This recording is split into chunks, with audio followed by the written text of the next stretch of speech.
Hi everybody, I'm sitting here with my mug of hot coffee trying to put into words my feelings about how fucking good Battlefield 1 is and why the title of this video is My Search is Over, you know, the best battle game.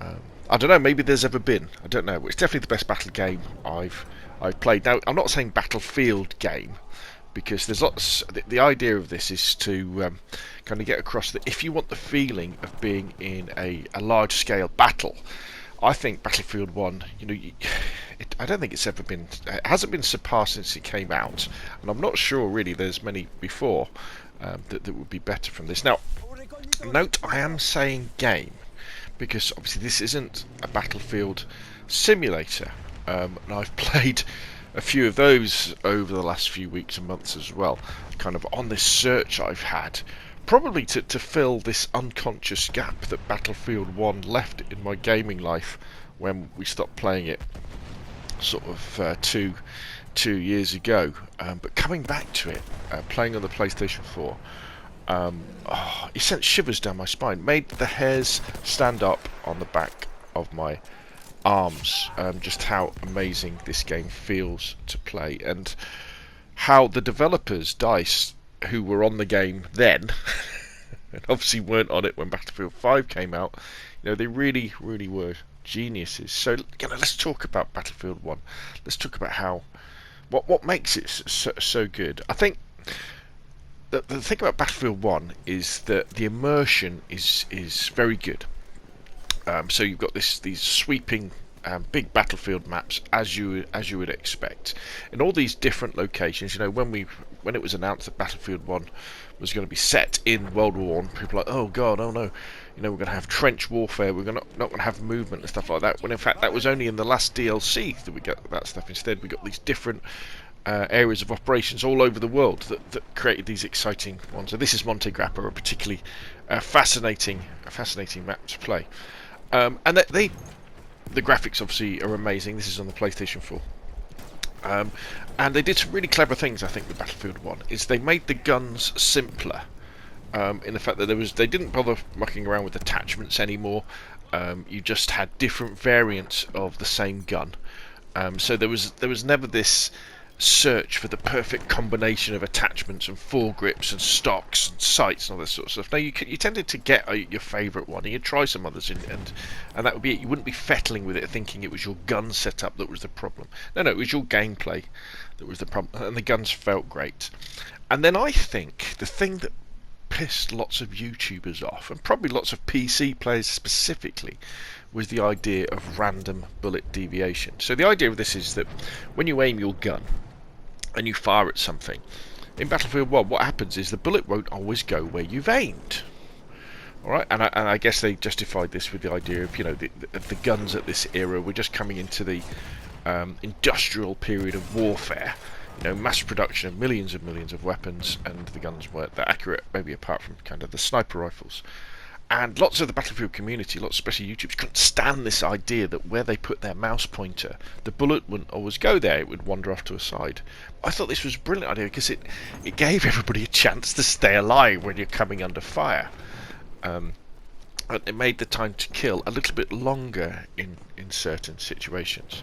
And you know, if we then go on to things like the aeroplanes and the tanks aren't overpowered, you know, and they're a great spectacle as well when you're fighting on the map and biplanes go up past and they're having a dogfight. It looks so cool, and then you'll see, you know, like a land cruiser tank, you know, coming past, and you can take it on. They're powerful, but they're not too powerful. I think they were balanced very well. And of course, you won't see it in this gameplay, but if you get a particularly unbalanced map in Conquest, or you're playing Operations and you lose a leg, you then get the behemoths coming over, like, you know, the Zeppelin or the train or the big tank and all these stuff, and it's just absolutely amazing. And we really enjoyed Battlefield 1 when we played it, didn't we? I mean, it's definitely the best Respawn multiplayer game out, kind of on a level with Call of Duty Modern Warfare 2019, because I really enjoyed that as well. But as far as, you know, these big maps, it was really, really cool, and we were really looking forward to when Battlefield 5 would come out. And Battlefield 5 came out, and it's going to be World War II. It was like, oh, fantastic, brilliant, World War II, Tiger tanks, Churchills, Thompson submachine guns, all this really cool stuff.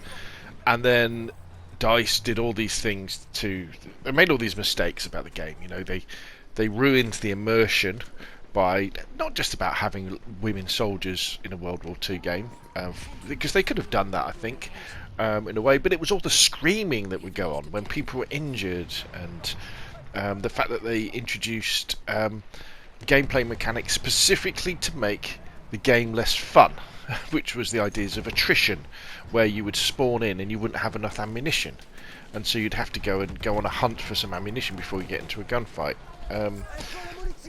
And I think we can probably all agree that the development cycle of Battlefield 5 was rushed. It should have definitely had another year probably to do. And then they did all these crazy things where I think that it was almost like they had a chip in their bonnet about showing areas of World War II that we hadn't particularly thought out about. Maybe it came out of the idea of Battlefield 1, where we saw all these places in Battlefield 1 that we didn't know. We didn't know there were battles in the Italian mountains unless you were a history specialist in World War II. You know, and that's why they chose all these other areas. But you know, in Battlefield 1, we still got the main battlefields, you know, of World War One. We still had the likes of Verdun, and we still had the likes of Passchendaele and things like that. Where in Battlefield 5, we didn't get like Omaha Beach. You know, we didn't get the Battle of the Bulge. You know, we didn't get like Tobruk. It was very, very strange the way that they went about it. So Battlefield 5 kind of, I am tempted to go back to it and have another look at it because of reasons, well, I'll tell you in a minute. But so anyway, so we're kind of left without a Battlefield game, which meant we were left without a gameplay where, you know, a situation like this, we've got these massive maps, you know, 32 players versus 32 players maximum, objective-based gameplay, where it's all about positioning mostly. I mean, gunplay is important. Oh, I wish I'd got that shot. That would have been so cool.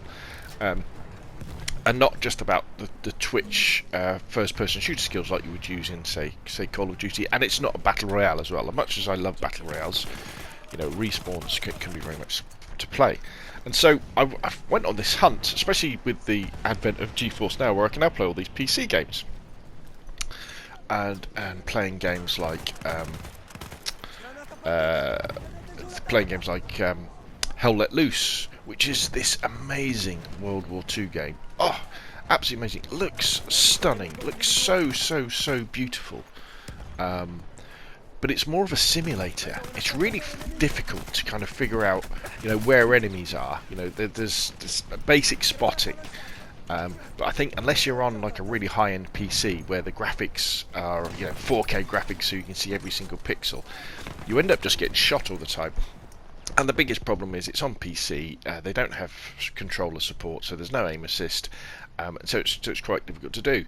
Now, I will probably be playing more Hell Let Loose because I really enjoyed the team play and the fact that people talk to each other, and then you have to capture objectives and build bases to let people spawn in and you move up the map. A fascinating game, and I'm looking forward to playing it, but I'm just not good enough on keyboard and mouse to be at all competitive in that. And I think playing on a game streaming service like GeForce Now doesn't help particularly either.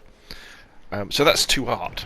And then you've got the games like Insurgency Sandstorm, which, you know, which is good, but it's more fast-paced. It's more like a Call of Duty with a very fast time to kill. And then you've got the likes of Call of Duty itself, where you have ground war now, where you've got 32 versus 32 objective-based gameplay, which is really good, which is really good. But it's not as good as Battlefield 1's maps, because the maps aren't as big and the gameplay is much faster and much twitchier. And so that kind of brings us back into full circle. You know, so that need, that want, that enjoyment of playing a battle type game where you know, you can reposition. You can play as a sniper. You can play as a submachine gun assault player. You can play as a medic with a automatic rifle. You can play as a support with a Lewis gun, and they all work. That was another thing that was really clever about Battlefield 1, the fact that all the classes were better at specific ranges, and there was no one size fits all kind of thing. Yeah, it brings me back to the fact that Battlefield 1, I'm so glad that people are still playing it on PlayStation. I think Conquest is probably your best option if you dig in to try and play it, because some of the other modes aren't quite available. But saying that, I was playing this in the morning in the UK during the week, so that might not have been the best idea. There's probably a lot more people playing later on in the day, especially when America wakes up and stuff like that. And there's a little bit more lag because we're probably playing on European servers. There's probably no servers left in the UK. But I would say, you know, if you've got that same itch, if you've got that same desire for that big, massive, cinematic type first-person shooter, you know, go back to Battlefield 1. Go back to Battlefield 1, you know? I mean, Battlefield 4 is still there and people are still playing Battlefield 4, but I think Battlefield 1 really took it to a next level by making it a little bit more user-friendly, and made it in such a way that infantry are powerful and you don't have to worry about getting blatted by jets or snipers from a long way away. Although that kind of does happen, not the jets bit, but the sniper does. And yeah, I'm very impressed. I'm looking forward to playing some more Battlefield 1. Battlefield 1, still the best, always was the best. And yeah, my search is over. What an amazing game.